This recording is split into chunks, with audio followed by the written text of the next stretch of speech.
Okay, so it's being live streamed to YouTube. All right, guys, gals, folks, what you got? This is our chance to just sort of get together and chat and let me answer your questions. So how can I answer your questions? What you got? By the way, congratulations, Deb. I heard you closed your deal. Yes, I did. Thank you very much. First Sweet, one. Sweet. I know there's a lot going on in your life, and know that we are in our thoughts and prayers, but I am glad to see that despite all the different challenges taking place, that you're able to get that deal done. So congratulations. Thank you. Thank you. I do have a question. I have a woman who has 3 different multi-unit properties. And she's an older woman, so she's looking to start to liquidate her assets as she's 80 something years old. Okay. And I am working through the FSBO course, but I'm really not even sure how to approach. I'm like scared to talk to her. I'm not even sure how to approach looking at these buildings or anything. So what do you want to get out of it? Worst case scenario, I want to flip it. I don't want to hear no worst case. I don't want to hear no worst case scenario. Tell me all the things you want to get out of it. I want to figure out how to keep them. I want to, they have tenants that want to stay. So I want to figure out how to make these income producing properties and improve upon them as we go to, I want this to be part of my beginnings of my my portfolio. So she came to you. How do you know her? The contractor that I approached for the Hagerstown project that I just flipped, the receptionist there said I sounded nice and said her mom had these properties and would I do this in her area too? And I said, sure. And would I talk to her? Okay. And where are the properties located? Well, you're going to hate this part, but Cumberland, Maryland. I'm not going to hate it. I mean, I do know a thing or two about Cumberland. It's a very low income area. Yes. And unfortunately, not a lot of good job prospects. I think the biggest thing out there is probably what federal prison, supermax prison. Well, there's also a couple colleges out there. You got Hagerstown Community. Is that out there? No, that's not. That's east of that. So no, way further out. Out. Yeah, to the Cumberland Gap. Yes. Okay. Yes. And it's also a place where people would go, tourists would go, like to hike the Appalachian Trail and that kind of stuff. Okay. So possibly do some Airbnb stuff. Yes. Okay. So first step in the process, when it comes to real estate and real estate investing, there's always 3 phases, right? There's the acquisition phase, there's the holding phase, and there's the exit phase. Okay. And all 3 are kind of important, and you kind of want to think through all 3 before you do anything. So if your goal is to be able to buy and own these properties long term, then you may have to bring some partners in for those various phases, and then kind of figure out a way to take those partners out in a way that is mutually beneficial to both parties. So as an example, it's very common for me to use partners on the front end of a transaction, the acquisition side, because I want to basically put as little of my own money into a deal as possible. And a lot of people think that nothing down deals have to be lease option or subject to, and that's not necessarily true. You can do a lot of nothing down deals if you're willing to partner with people. However, my partners are not necessarily always interested in staying in the deal for the long run, or for that matter, even the mid run. So I might very well use a partner to buy the property, but then refinance, and as a part of the refinance, take that partner out with the full understanding that that's what we're going to do. And so I might very well forego some of the initial profits in that partnership so that I can have the funds necessary to take that partner out. Okay. So it's really important that you be very clear in terms of what you want, because as you bring other people into the deal, they're going to tell you what they want, and you want to make sure that those things are complementary, not in conflict, number one. And number two, if you don't say what you want up front, and if you're not clear what you want up front, you may very well enter into a partnership that you just, do the partnership because it's like, it's great for the acquisition side, but it's not so good for the whole, it's not so good for the exit. And you wind up bringing in partners that you wish you never actually brought into the deal. Make sense? Yes. So first of all, I just realized something. We started this meeting, we didn't have a time of prayer, so let us pray. Dear Lord, we thank you so much for your wonderful hand upon us. We ask for continued blessings and wisdom and guidance, and especially in our decision making, and also all that we do in Jesus' name. So you want to be a part of this deal long term. You feel that there's some opportunity here because of some of the things happening out in Cumberland. And you're not afraid to, you're not opposed, I shouldn't say afraid, afraid's the wrong word. You're not opposed to running up to Cumberland and taking care of the property. Right. Okay. All right.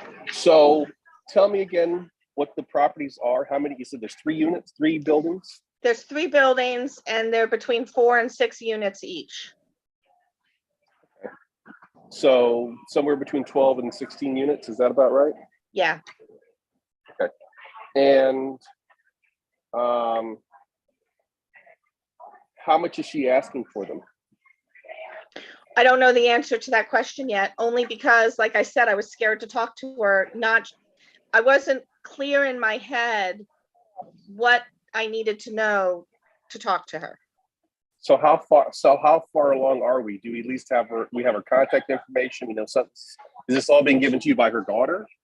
No, I've actually spoken to her and got descriptions of the property and told her that I'd like to do a little research about the area and, that kind of thing before we sat down and had a talk, because I didn't want to waste her time if it wasn't something I was interested in. Fair enough. We're going to change some of that thought process though. Okay. All right. So if somebody sends you a deal on a silver platter, it's never a waste of time to gather information, because you're going to have one of 3 outcomes. Number one, you actually buy the property, make a lot of money, and you're happy. Number 2, you're not going to buy the property, but you're going to flip the property or flip the contract to somebody else and get a check and you're happy. Or number 3, you're going to learn a little bit more about a market and determine whether or not you're going to enter that market or not enter that market, because you've collected a little more information on the market, in which case you're also happy. So all 3 outcomes, you're happy. Got it. Always approach it that way.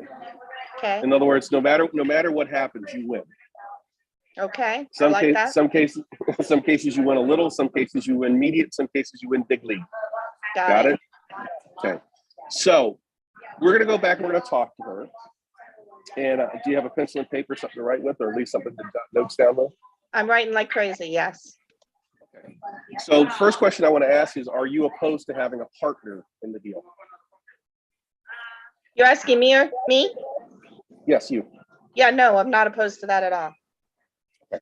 Number 2, are you opposed to paying me for advising you? I am not opposed to that. Okay. So the advice I give you is based on my compensation, okay? Uh-huh. And the level of advice I give you is based on my compensation, okay? Yes. Now, you're already a gold member, are you not? I am. So therefore, you're already entitled to a certain amount of advice because you've already paid for it through your gold membership. Okay. If we have to go deeper than that, and that requires a deeper level of commitment, then you would probably have to compensate me to that deeper level of commitment. But don't be afraid. I'm going to tell you what that is. Like, example, if I actually have to get in a car, drive to the Cumberland Gap, guess what? The meter's running. Okay? Yes. Fair enough. Are you opposed to that? No. Are you opposed to that? Okay. Now, here's the good news. I'm very flexible in terms of how I get paid. Okay. Huh? I'm very flexible in terms of how I get paid. Okay. Thank you. If I believe that I can get paid as a consultant, then I'm either willing to take it in the form of cash, or because I have a broker's license, I'm willing to take it in the form of a fee. otherwise known as a commission, or I'm willing to take it in the form of equity. If I can present you scenarios that make sense for you, where you have the option of paying me a fee, paying me in equity, or paying me some other kind of compensation, are you opposed to it? No, I'm not opposed to that. Okay, so as we go along, I'm going to give you advice, and then I'm going to treat this like a restaurant. In other words, I'm not going to do like most people say, okay, pay me up front. I'm going to give you advice, and I'm going to say, okay, now that piece of advice is going to cost you X, or that piece of advice you've already paid for. This piece of advice would require us to do this, and I'll give you the decision as to whether or not you want to move forward on any one of those options. Is that fair? Okay, that sounds All fair. right, so we're now partners. Right. You cool with that? Yes. Okay, now anything in real estate has to be done in writing. Is that correct? Yes. Have you ever heard me say if it's not written down, it never happened? Yes. Okay, so I'm putting in the chat box right now, Debbie. Is it IE, Debbie? IE, yes, and KLEIN. Okay, that's all right. I agree to be your partner on the Cumberland deal with details to be worked out later based on mutual understanding and approval. Are you okay with that? All right, you see what I just put in chat? Yes. All right, if you're okay with it, say I agree.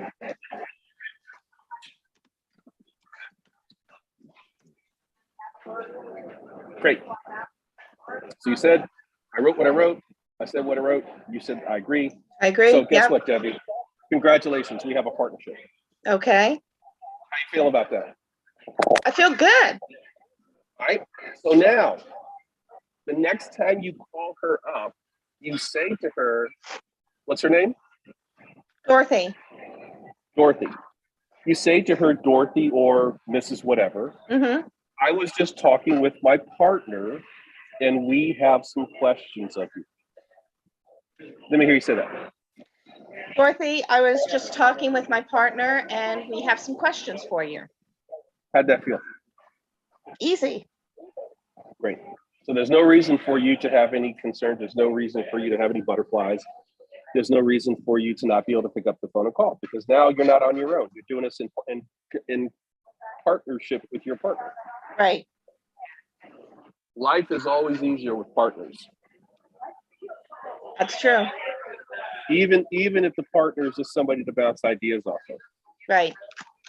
But the ability to pick up the phone and call somebody and say, hey, I was talking with my partner and we have some questions, just makes this whole process so much smoother and so much easier. Yes. Okay, so partner, let's put our list of questions together that you're going to go back and ask. And since we've got a few friends here with us, feel free to phone a friend if necessary. So Debbie, I'm sitting here at a lovely waterfront cafe. I don't know if you can see this or not. It's a little bit blurred because I got the blurred background. And they have brought me food. Oh, how And lovely. if I don't eat the food, they're going to throw me out. So here's the deal. Why don't you start talking about the questions that you think we should be asking her? I'm going to mute myself because you do not want to hear me munching on carrots and eating hummus in your ear. And since I've got these things on, you're going to hear all that. So I'm going to mute myself. And I just want you to tell me what you think are some of the questions. And then any of our other friends who are here with us who either A, have some thoughts on this and want to share some ideas, or B, would also be interested in joining our partnership and can talk about what you can bring to the partnership, also make that known. But Debbie, why don't you just go ahead and you take the first crack at what are the questions you think we should ask, and I'm going to mute myself and eat a couple of carrots and they don't throw me out again. Okay. I think we could start with, the basic questions, regardless of what kind of building it is. How would you rate the condition of the property? What have you done upgrades to the property? A review again, how many units, how many are occupied units? Are there any other features to the property? Have you had any problems with the property, or do you know of anything that is wrong with the property? Okay. I'm happy to let anybody else jump in that wants to jump in. What's the rental? Great. Yep. What rents are you getting on the property? I would ask, since we know she's using these as investments, gross and net on the properties, who's paying the utilities? If she hasn't, get an idea on an occupancy rate, how often is everything fluctuating in and out? High-end expenditures like roofing, AC, when has that been done? Have they been keeping it up, or is it something they've just deferred? And then I saw in the chat, does the property have a property manager? Yep. Yeah, it's a big difference. If they're self-managing, you got to figure that into your equation too. Right, right. Okay. Is there any debt on the property? Right.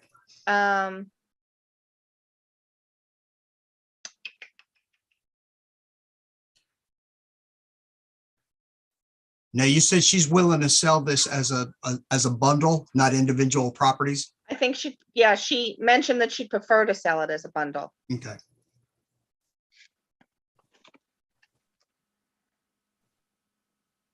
I guess, are there any other features to the property besides the units, like a laundry room, parking, that kind of thing? If there's any of that associated with it?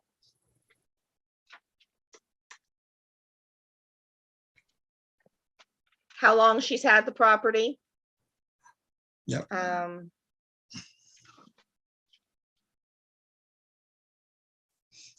If I don't know if she's using an agent or she's just doing it on her own, I would ask, what's going on in the neighborhood or the area? Okay. Is there new business coming in, like Amazon or something nearby, Right. that kind of thing?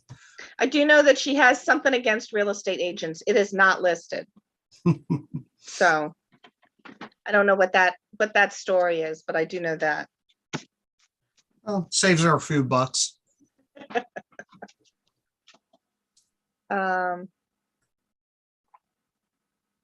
Okay, I'm kind of stuck here. I'm at the end of the. I mean, if you can get all of that stuff answered, I think that's a good start. And then, some of the stuff you're not going to know till you see the numbers. Right. And what she's actually making. I mean, her gross and net, what is she actually netting? Is she, she's throwing her gross out there, and when she's in, do her expenditures actually make sense? Right. Like I said, Right. like you mentioned management, she's probably self-managing. You got to figure that 8 to 10% of that is going to have to add it into your expenses. High costs. Yeah. Because I don't think you're going to go up to change a light bulb up in No. Cumberland. No. Okay. And I believe someone already said it, but who's paying the utilities? And Right. if she's paying the utilities, what are the costs, like the monthly average? Mhm.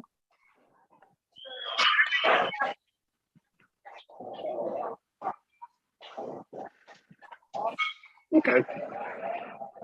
So I believe at the outbreak of the Gulf War, Donald Rumsfeld talked about known knowns, unknown knowns, and unknown unknowns, or something along those lines. So let's start off with the known knowns. First thing she should be able to answer is specifically how many buildings, how many units, what's the age of the units, what's the income for the units, and anything pertaining to revenue and anything pertaining to expenses. So revenue is going to be rent. If there's coin-operated machines or laundry, people that do laundry, there should be income from the coin-op. If she's leasing out the roof for some kind of antenna, There should be rental income. If she's got a billboard on the side of the building, there's that. If she's charging for parking, there should be parking income. So all the different possible ways to make money from these units, she should be able to tell you. And you should also ask her and have your own checklist to say, okay, well, do you have income from this source or income from this source or income from this source? Is there any income from any other sources that I may not have asked you about? Okay. Then you want to go do the same thing with expenses. So what are the major expenses when it comes to an apartment or any other residential piece of property? What are they, you said? Mhm. The upkeep of the property, Okay. repairs and maintenance. Starting with property manager, because property manager is usually getting 10% of the revenue for collecting the revenue. Mhm. Maintenance expenses, utilities. In most cases, the tenants don't pay all of the utilities, even if every unit is individually metered. Chances are there may be some common area that is on a master meter that has to be paid for, or at least that is put back on the shoulders of the tenants. Property taxes obviously is a big item. The maintenance and upkeep, heating and air conditioning, the maintenance upkeep of the roof, maintenance upkeep of the parking lot. If there are balconies, how often do you paint the balconies? How often do you paint the interior stairwells and the interior common areas, light bulbs, all that kind of stuff. All right. So Yep. the known knowns. What are the leases? Tell me about the leases. Are any of the leases expired, or any of the tenants on month to month? How many of the units are occupied? How many of the units are not occupied? Of the units that are occupied, how many are paying rent on time and how many are past due? Again, the known knowns. Make sense? Yes. Then the unknowns. What has been the historical occupancy? What has been the historical increases in rents? What do you think the future looks like? Are any of the tenants in here on a Section 8 voucher or any other kind of subsidy or any other kind of program? Okay. And what does the future forecast look like for the raising of rents? Are we at market rents? Are we below market rents? Okay. Yep. The unknown knows. What's the increase is going to be for the utilities we do have to pay for? Or has there already been announced an increase in water, electricity? Does that stuff go up? Always.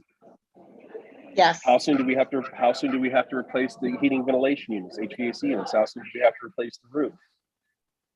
All of those things. Unknown known. She may not know, but doesn't mean that we don't need to ask. Okay? Right. Okay. And then we get into the unknown knowns. Any major changes in employment? You may very well say, I don't know. Any big employers coming to town? I don't know. But it doesn't hurt to ask. All she can tell you is, I don't know. But you'd be surprised. She may very well say, no, I know exactly what's going on. Right. Does she live in Cumberland? Yes. Okay, so she's going to know more about Cumberland than you are. Absolutely. Okay. Has she ever put the property on the market before? What happened when she put the property on the market before? All those kinds of questions, right? Again, at the end of the day, she may tell you no, but if she gets huffy about it, it's uncomfortable. So, well, these are questions my partner has asked me to ask. I'm sorry. Right. All right. Next, very famous president once said, "Trust but verify."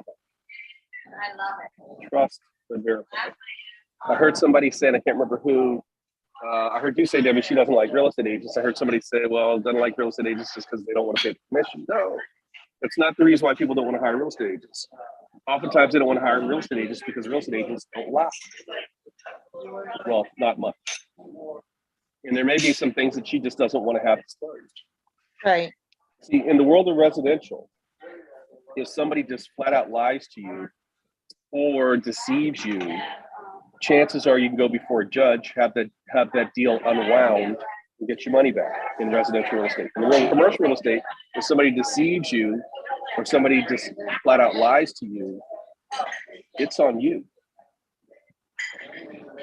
And so oftentimes people will not hire real estate agents because they know they're lying and they don't want anybody else involved in the lie, especially somebody who holds a license. So don't believe this myth that people don't hire real estate agents because they don't want to pay the commission. No, oftentimes they don't hire real estate agents because they just don't want somebody else involved in the lie who's going to trip them up. If there's a material defect in the property, whether it's commercial, residential, or a piece of dirt, that must be disclosed. And if they hire a real estate agent, the real estate agent has to tell you, oh, by the way, just so you know, there's a fault line that runs between 3 of the properties. And ever so often there's an earthquake and that fault line gets bigger and bigger. And one day the geologist has said all these properties are going to fall into the abyss. Just so you know.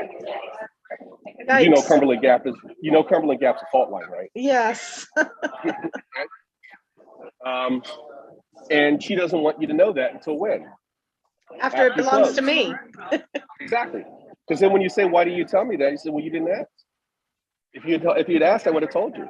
See, in the world of commercial, they don't have to disclose that stuff. In the world of residential, they do. But you're stepping off the porch and running with the big dogs. And they kind of expect you to know what you're doing when you start running with the big dogs. Right. So to me, the decision to not hire a real estate agent is actually a red flag. Okay. Okay. Mm-hmm. It doesn't hurt to ask, oh, by the way, I wouldn't ask her point blank, why don't you have a real estate agent? But I would say, have you ever listed the property? And then ask what happened. Okay.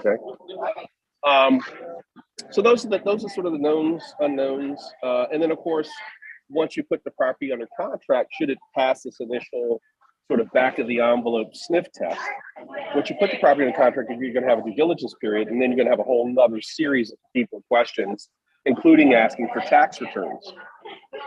It doesn't hurt right now to say, hey, should we go under contract? Are you opposed to giving us copies of your property tax returns? If she just flat out says, no, you're not going to get it, that's a red flag.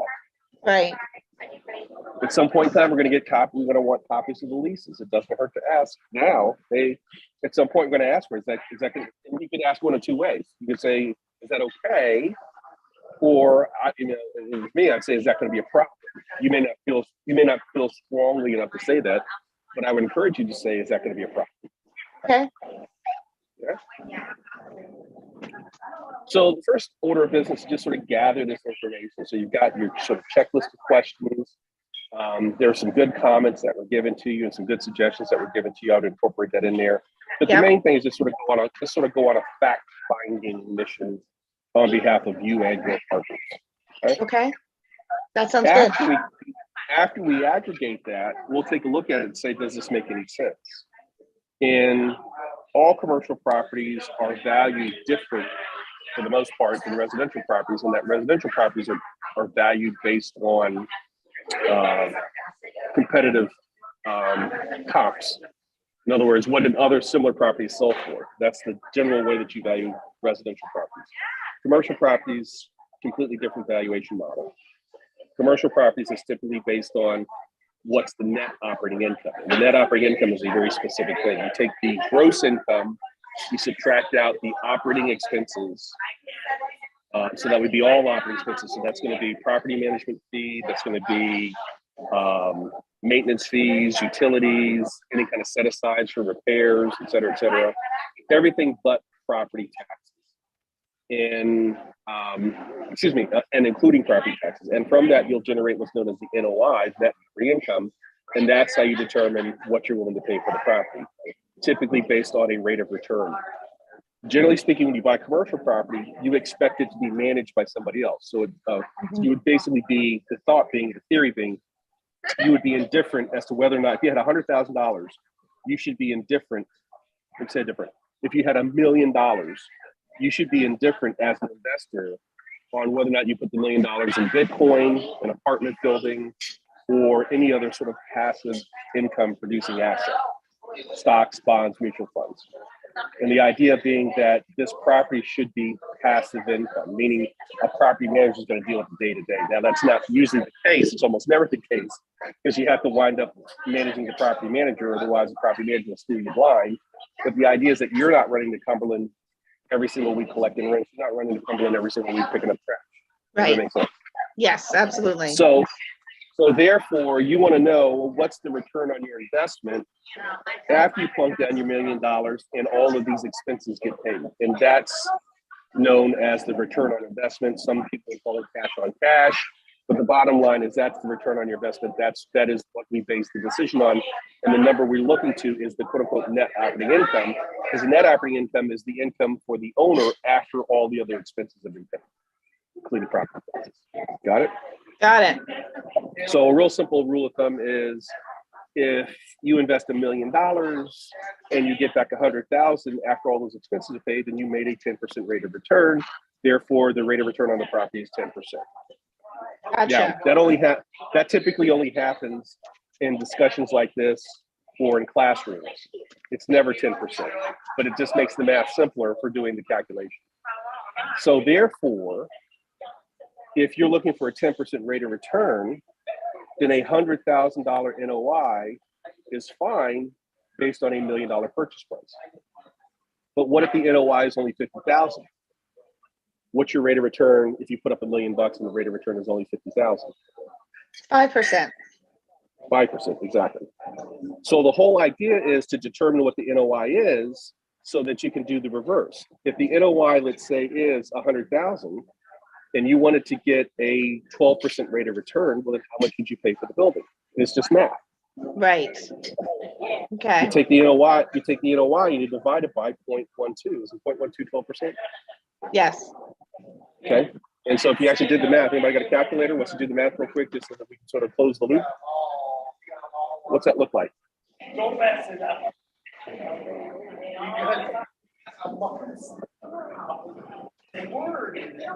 100,000 divided by Divided by 0.12. 0.12. Mhm. $833,000. So you see how that works? Mhm. If you wanted to get a 12% rate of return and the NOI is 100,000, you would not pay more than 800 and some thousand dollars. Right. You wouldn't pay $1 million. You wouldn't pay $1 million because $1 million is a 10% rate of return, but you want a higher rate of return. So how do you achieve that? You put less into it to get the higher rate of return. To some degree, the NOI is what it is. And even if you said to me, well, Sherman, look, she says that we can raise the rents by $100 a month and the NOI will go up by 16 units, 16 times 100 times 12. So therefore she wants a higher price. My response would be, why should I pay her for the work I'm about to do? If she wants a higher value for the property, she should raise the rents and present us a higher NOI. And if it's a higher NOI, then I will obviously pay more money because I'm getting a better rate of return. Got it? Right. And, Yes. and this kind of thing happens all the time, where people say, well, if you do this, this, and this, you'll get a higher return. Great. But I'm paying for the building that you're selling me. I'm not paying for the building that you're selling me and the work I have to do afterwards. Right. The work I do afterwards that increases the value should accrue to me, not to you, the seller. Make Right. sense? Yes, absolutely. Now here's the reality. Sorry, it's starting to rain. I was trying to wipe the thing there. Here's the reality. Nobody's buying properties at a 10% rate of return. Rates of return on commercial real estate are generally tied to interest rates. So if interest rates now, let's say, are 5 or 6%, then you're not going to be buying a building based on a 10% rate of return. You're going to be buying a building based on a 6% plus some additional premium for the risk you're taking. Call it 7% or 6.5%. Now, if I take 100,000, let's say that's the NOI for the building. Again, the NOI is what the NOI is. It is what it is. Let's say that I buy a building that has an NOI of 100,000, and the seller is selling it so that I'll get a 6.5% rate of return because that's kind of where the market is. Then I would take 100,000 divided by 0.065. So what do you get for that?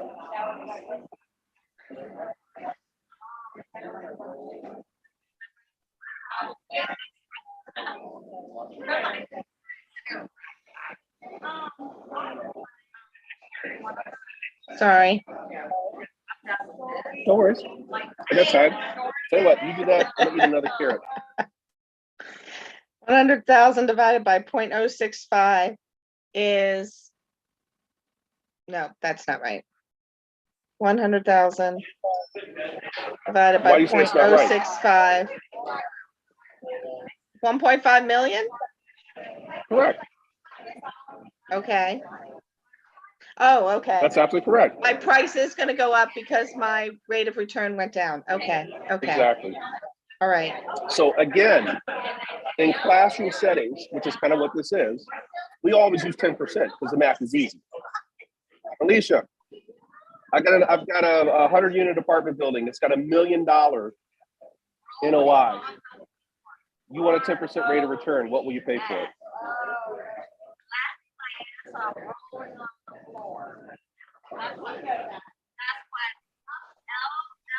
You should be faster than that. That's the back of a napkin calculation. You said you want I a got $1 10% million. return? I got $1 million. I got $1 million net operating income. Okay, I'm going to sell you the building, and you want a 10% rate of return. What are you paying for the building? 900,000.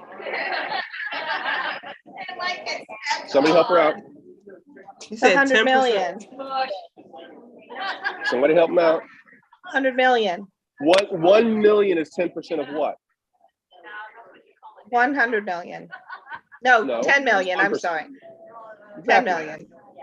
That's why we use 10% in class. It's confusing enough Oh, without, right? The concept is confusing enough, but we don't want to make the math confusing. So every classroom that you will ever go to where it's teaching commercial real estate, they're going to talk about NOI. They're going to talk about 10% cap rate.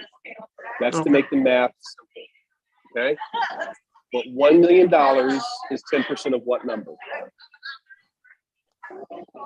10 million. 10 million. 100,000 is 10% of what number? 1 million. 10,000 is 10% of what number? 100,000. Exactly. See how simple that is after we do it a couple times?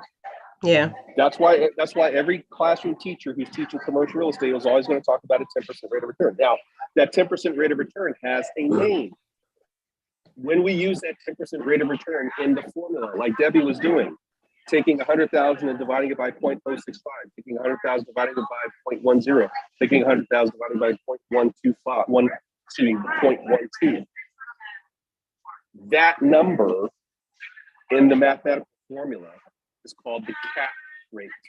Anybody here ever heard the term cap rate? Yes? Okay, so the cap rate is just simply the rate of return that the buyer is seeking when they buy a property, and they will take the NOI and divide it by their desired cap rate to come up with what they're willing to pay for the purchase price. Again, the NOI, the income, is what it is. It's a snapshot. Click, click. This is what it was today. This is what it is tomorrow. This is what it was last week. It doesn't change. It's the constant. What changes in the conversation, what changes in negotiation is the cap rate. If Debbie has a property for sale, Alicia wants it, and I want it. If Alicia's partners say, we're not going to buy anything that has anything lower than a 10% rate of return, I, on the other hand, have partners that have cheaper sources of money, and I'm willing to take a 7% rate of return. If Alicia and I are bidding on the same property, who's going to outpay the other? You're gonna You're overthinking, outpay her. folks.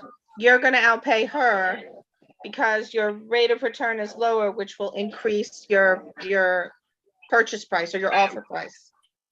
Exactly. There's no magic to this. Debbie's going to present us with the information. In other words, this whole list that she just put together for the person she's going to call, assuming that person gives us all this information, we can calculate what the NOI is. If then Debbie says, hey, I changed my mind, I don't want to do the deal, I want to wholesale it to somebody else, and she presents it to me and she presents it to Alicia, she's going to present the same set of facts, the same set of figures. She's not going to give me one set of numbers and give Alicia a different set of numbers. That's fraud. She's not going to do that. She's going to say, this is what the NOI is. However, Alicia and I are not going to offer the same amount of money because Alicia wants a different rate of return than I do. Alicia's going to look at the level of risk on this property, the hassle factor on this property. If Alicia says, I got no resources whatsoever in Hagerstown, Cumberland, and for me to go to Cumberland, which is what, 2 hours away, I got to have a hassle premium. And then I, on the other hand, go, hey, I know a whole bunch of people over on the Pennsylvania side. Set up near Pittsburgh. It's not too far from Pittsburgh, is it? I got some friends over on the Pennsylvania side, and they can run over and take a look at the property for me every week and just sort of spy on it. Therefore, there's no hassle factor. Lisa says, well, I want a 10% rate of return. I'm like, you know what? I'll take a 9.5% rate of return. Who's going to offer money? Alicia, Question for everybody. She wants a 10% rate of return. I want a 9.5% rate of return. Who's going to offer more money? you are. Bam. Think of it like a seesaw. Y'all remember seesaw, teeter-totter? What's in the middle of the seesaw? What's in the middle of the seesaw? What's it called? What's the thing that the seesaw rests on? What's it called? Isn't it called a fulcrum? Y'all didn't have that? We just played on it. I don't know. It's called the fulcrum. And if Oh, you push down on one side, what happens to the other? Goes up. it teeters one back side, and forth. It doesn't teeter back and forth. If I push down on one side, what happens to the other side? Goes up, Goes up. And if I push up on one side, what happens to the other side? goes down. It goes down. But what's the one thing that's the constant in this? The center, Also known as the fulcrum. fulcrum doesn't move. Not in this example. So therefore, the NOI is the fulcrum. It's the thing that doesn't change. The cap rate changes. And as I offer different cap rates, what happens to the other side of the teeter-totter? Goes up or down. It goes up or down. The higher the cap rate, notice what's happening. The higher the cap rate, you're muted, Lower Debbie. the Go ahead and offer say it again. price. The lower the price. The lower the cap rate, the Higher the price. Higher price. higher the price. Just think of it in those terms. As I push my cap rate down, my offer goes up. As I demand a higher rate of return, my offer goes Down. down. They're the inverse. Higher cap rates, lower offers. Lower cap rates, higher offers. Does everybody understand that now?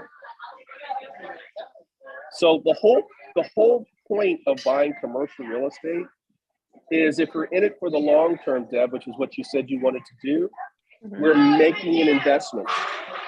And we're making an investment that's a true passive investment. We should not be running the Cumberland every 7 days to collect rents. Does that make Right. sense? So our goal should be to take the known knowns, be able to calculate the NOI, the fulcrum, determine what's an acceptable level of risk and what's an acceptable cap rate, and then determine what our offer price is based on that. All of that goes into the initial offer, all that goes into the initial contract. Now, in commercial real estate, we historically or typically do what's called a letter of intent. We intend to buy your property, and this is what we intend to pay. So we kind of need to know all that stuff before we give them the letter of intent. Also, along with the letter of intent is typically spelled out the due diligence process or the due diligence phase. It's in that due diligence phase that we do, as Ronald Reagan said, we trust, but we start to verify. Make sense? Yes. Okay. So we need to gather enough information up front to make that initial offer. But that initial offer is subject to us verifying that what you told us is in fact true. Trust and verify. Got it? Got it. Yes. So Thank those you. are the questions we're going to be asking. And I'm going to be asking them of you, and you're going to be asking them of her.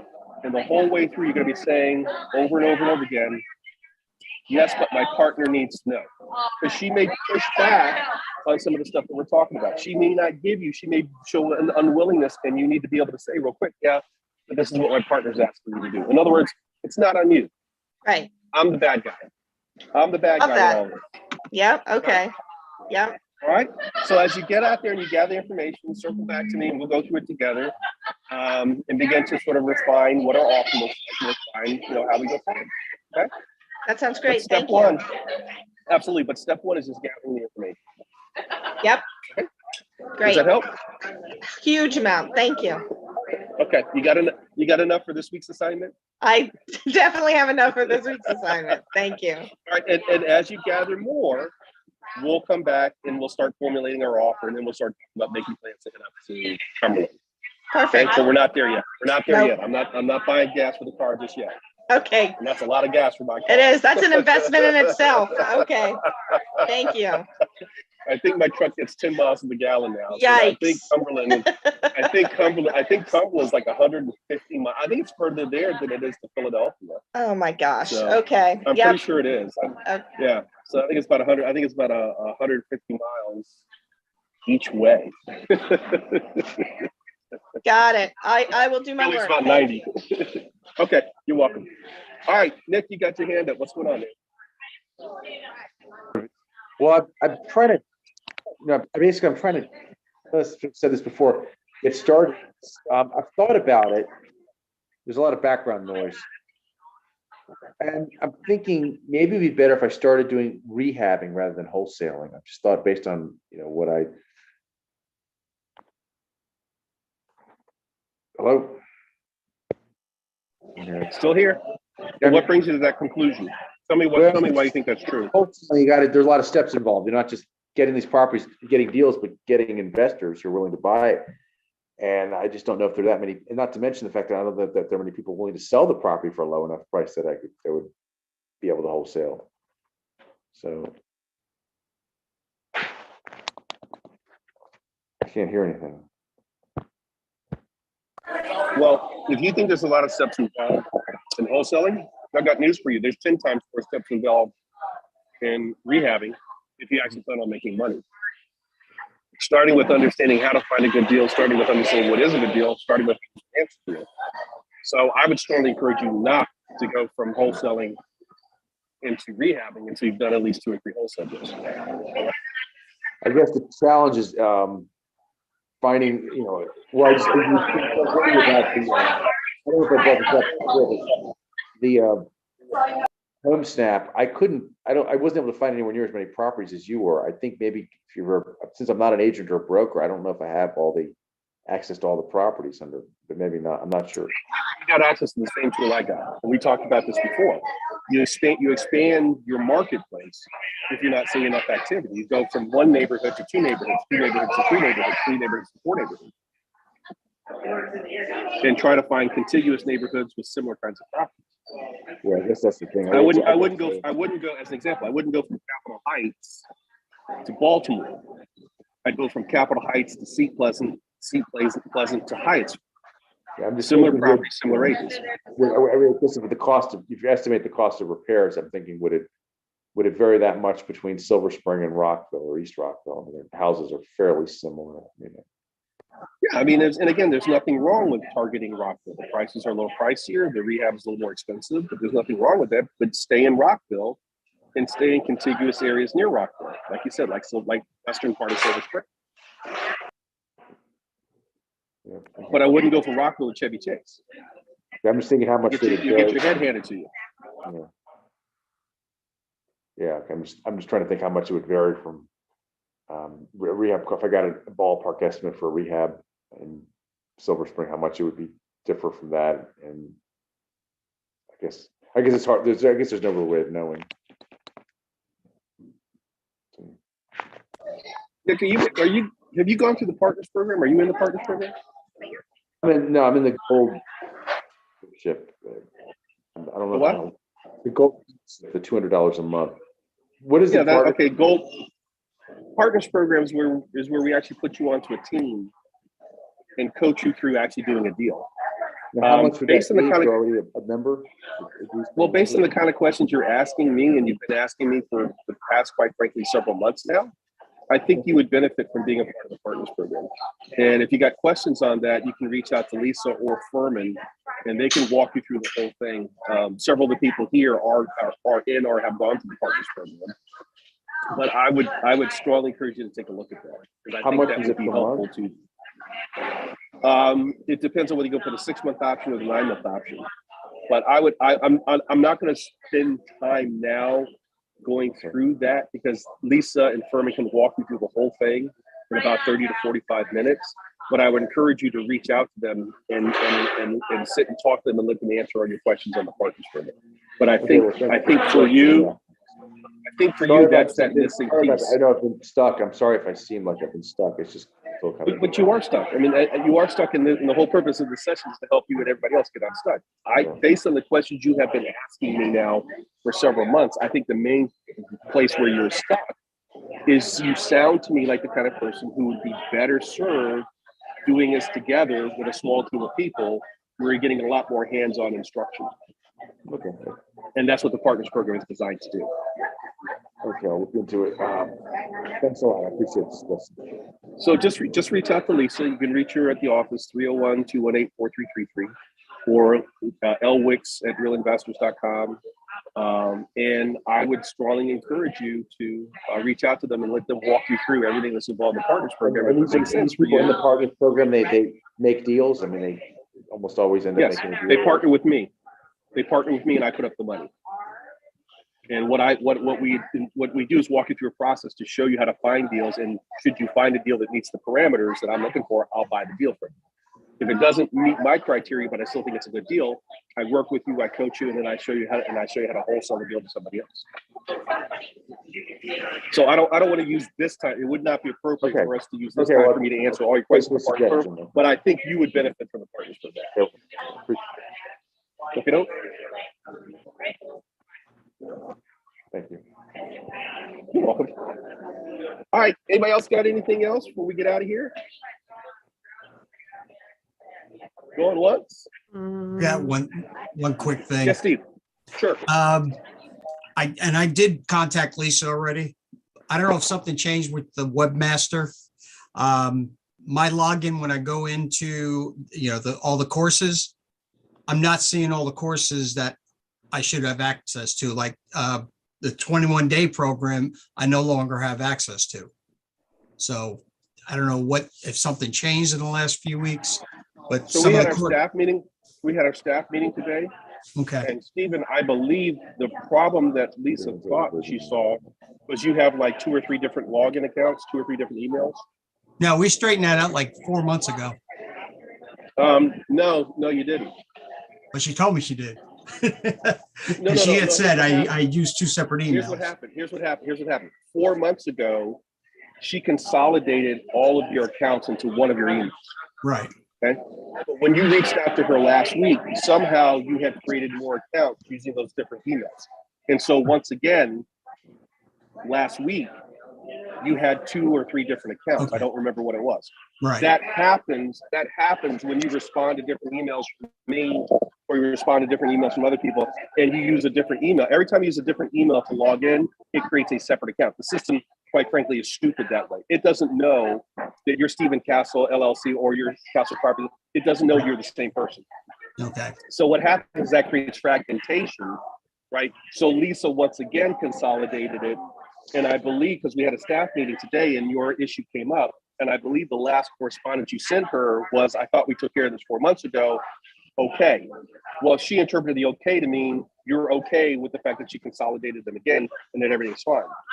So I would reach back out to her, okay, ideally tomorrow when she's in the office, say, hey, I was on the call with Sherman last night and I'm still having this issue, and let her diagnose it now that she's consolidated you back down to one account again. Okay. And just remember, every time you sign in using a different email, it's going to create another account for you. Right. Okay? Yeah, well, I can assure. Go ahead. I was just going to say, I can assure you, nothing has. We haven't cut anybody off. We haven't closed. None of that stuff has happened. So, step 1 is doing what you guys did last week, which is having her consolidated back down again to one account. Step 2 would be for you to get back on the phone with her. You're in front of your computer. She's in front of her computer, and let her see if she can immediately see if there's an issue before she has to push it back to the webmaster again. Gotcha. Okay. But I can tell you, because it was part of our staff meeting today, she interpreted your last email when you said okay as meaning everything's okay. And if that's not the case, go ahead and reach back out to her and let her work her magic again. Okay. Perfect. Thank you. But just remember, the system, nobody is randomly creating new email accounts for you. I mean, new login accounts for you. it happens because you're using different emails to log in. So try to figure out, once you guys get it down to one and it's working, write that down on a piece of paper, and to the best of your ability, just use that one anytime you sign up for something. Okay, Okay? got it. Thank you. You're very, very welcome. Alicia, you had your hand up. What's going on? Sure. Hi. I plan on applying to Temple View Capital, and I was Great. wondering. I have the information, but I was wondering, do you have an affiliate link that we need to do, or just go on the? No, Okay. just let him know that you're affiliated with Real Investors, because he'll do some stuff for you that he doesn't do for anybody else. But we don't really have an affiliate program. So. Okay. Thank you. You're welcome. All right, anybody else before we get out of here? Going once, going twice. Samuel, you good? You good, Samuel? Give me a thumbs up. All right, guys. And maybe I see Nick is gone. I didn't want to put anybody on the spot, but maybe Steven, maybe Samuel, you'll be willing to sort of share. Deb, I don't know, Debbie, did you go through the partners program? Patrice, you're going through now. Maybe next. No, I didn't do that.